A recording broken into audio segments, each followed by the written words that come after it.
दुश्मन का स्वार्थ। एक पर्वत के समीप बिल में मंदविश नामक एक बूढ़ा सांप रहता था। अपनी जवानी में वह बड़ा रौबीला सांप था।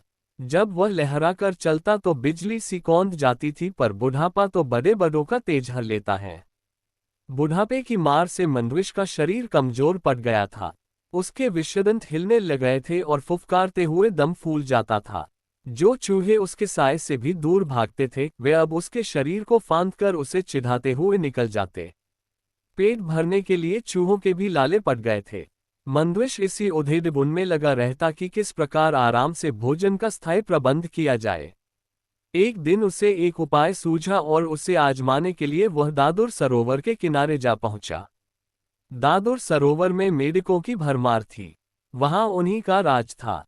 मंदविश वहां इधर उधर घूमने लगा। तभी उसे एक पत्थर पर मेढकों का राजा बैठा नजर आया। मंदविश ने उसे नमस्कार किया, महाराज की जय हो। मेघराज चौंका, तुम तो हमारे बैरी हो, मेरी जय का नारा क्यों लगा रहे हो? मंदविश विनम्र स्वर में बोला, राजन, वे पुरानी बातें हैं।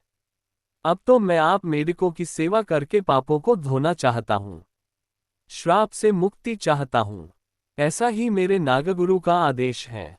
मेघराज ने पूछा, उन्होंने ऐसा विचित्र आदेश क्यों दिया? मंदविश ने मनगंत कहानी सुनाई, राजन, एक दिन मैं एक उद्यान में घूम रहा था। वहां कुछ मानव बच्चे खेल रहे थे। गलती से एक बच्चे का पैर मुझ पर पड़ गया और बचाव स्वभावश मैंने उसे काटा और वह बच्चा मर गया। मुझे सपने में भगवान श्री कृष्ण नजर आए और श्राप दिया कि मैं वर्ष समाप्त होते ही पत्थर का हो जाऊंगा। मेरे गुरुदेव ने कहा कि बालक की मृत्यु का कारण बन मैंने कृष्ण जी को रुष्ट कर दिया है, क्योंकि बालक कृष्ण का ही रूप होते हैं।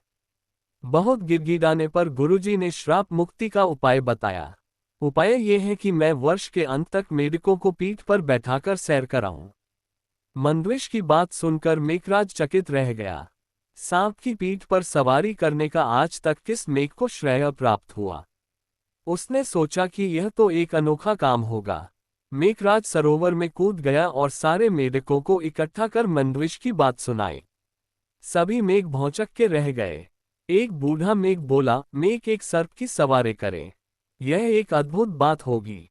हम लोग संसार में सबसे श्रेष्ठ मेघ माने जाएंगे। एक सांप की पीठ पर बैठकर सैर करने के लालच ने सभी मेढकों की अक्ल पर पर्दा डाल दिया था। सभी ने हाँ में हाँ मिलाए। मेघराज ने बाहर आकर मंदविश से कहा, सर्प, हम तुम्हारी सहायता करने के लिए तैयार हैं। बस फिर क्या था, 8-10 मेघ मंदविश की पीठ पर सवार हो गए और निकली सवारी। सबसे आगे राजा बैठा था। मंदविश ने इधर उधर सैर कराकर उन्हें सरोवर तट पर उतार दिया। मेघ मंदविश के कहने पर उसके सिर पर से होते हुए आगे उतरे। मंदविश सबसे पीछे वाले मेघ को गप खा गया। अब तो रोज यही क्रम चलने लगा। रोज मंदविश की पीठ पर मेढकों की सवारी निकलती और सबसे पीछे उतरने वाले को वह खा जाता। एक दिन एक दूसरे सर्प ने मंदविश को मेढकों को ढोते देख लिया। बाद में उसने मंदविश को बहुत धिक्कारा, अरे, क्यों सर्प जाति की नाक कटवा रहा है? मंदविश ने उत्तर दिया, समय पने पर नीति से काम लेना पड़ता है। अच्छे बुरे का मेरे सामने सवाल नहीं है। कहते हैं कि मुसीबत के समय गधे को भी बाप बनाना पड़े तो बनाओ। मंदविश के दिन मजे से कटने लगे। वह पीछे वाले मेघ को इस सिफाई से खा जाता कि किसी को पता न लगता। मेघ अपनी गिनती करना तो जानते नहीं थे, जो गिनती द्वारा माजरा समझ लेते। एक दिन मेघराज बोला, मुझे ऐसा लग रहा है कि सरोवर में मेघ पहले से कम हो गए हैं। पता नहीं क्या बात है। मंदविश ने कहा, हे राजन, सर्प की सवारी करने वाले महान मेघ राजा के रूप में आपकी ख्याति दूर दूर तक पहुंच रही है।